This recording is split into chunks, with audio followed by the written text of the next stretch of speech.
1, 2, 3. È buona la partenza e si mette davanti a tutti Dolce Indal, anticipando Davidia, quindi Dolce Indal parte davanti a tutto lo schieramento che mano a mano che ovviamente passa di metri si delinea, quindi Dolce Indal è partita veramente con uno schiocco di dita e già al primo paletto crea selezione. Elodie in terza posizione, 15,4 per i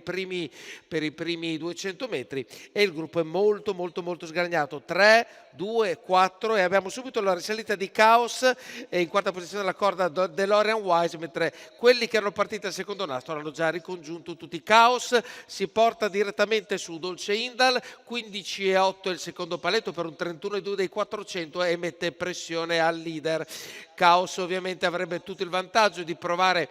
a scavalcare quello che è l'attuale leader, anche se comunque l'azione non è ovviamente consentita perché c'è un'opposizione abbastanza determinata di Garruto che poi alla fine cede alle pressioni, quindi Chaos si mette in prima posizione e siamo a 1,1,4 per gli 800 metri quando Antonio Di Nardo è arrivato dove voleva mettersi davanti a tutto e ora starà agli altri studiare le contromosse. C'è grande movimento in mezzo al gruppo mentre abbiamo Davidia che esce dallo steccato e si mette a destra e prova a mettersi lì a metà strada tra l'attuale leader Chaos e Dolce Indal, mentre invece di galoppo salta via Ferragnez che prova a risalire il gruppo, sempre in terza ruota prova a risalire anche Helmut e arriva quando siamo davanti alle tribune vicinissimo alle prime posizioni, quindi abbiamo davanti a tutti Chaos e poi abbiamo di fianco a lui Davidia, in terza ruota ancora procede Helmut, segue la corda invece Dolce Indal,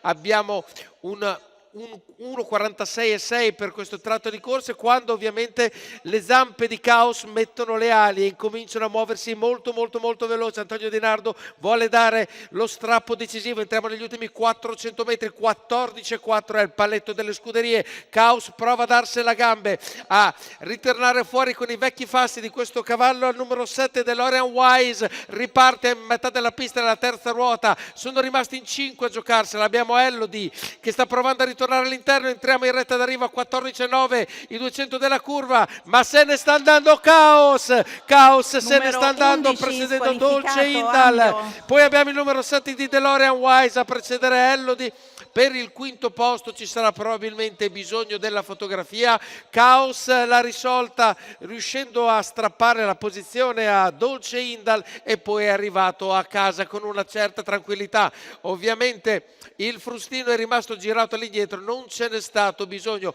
Chaos è il cavallo di trascorsi importanti, questo figlio di Vivid Wise AS e Nolita Air, che è stato portato al successo da Antonio Di Nardo per Giuseppe Lombardo Junior. Quindi ricordiamo ancora l'ordine d'arrivo, quindi al primo posto abbiamo Chaos che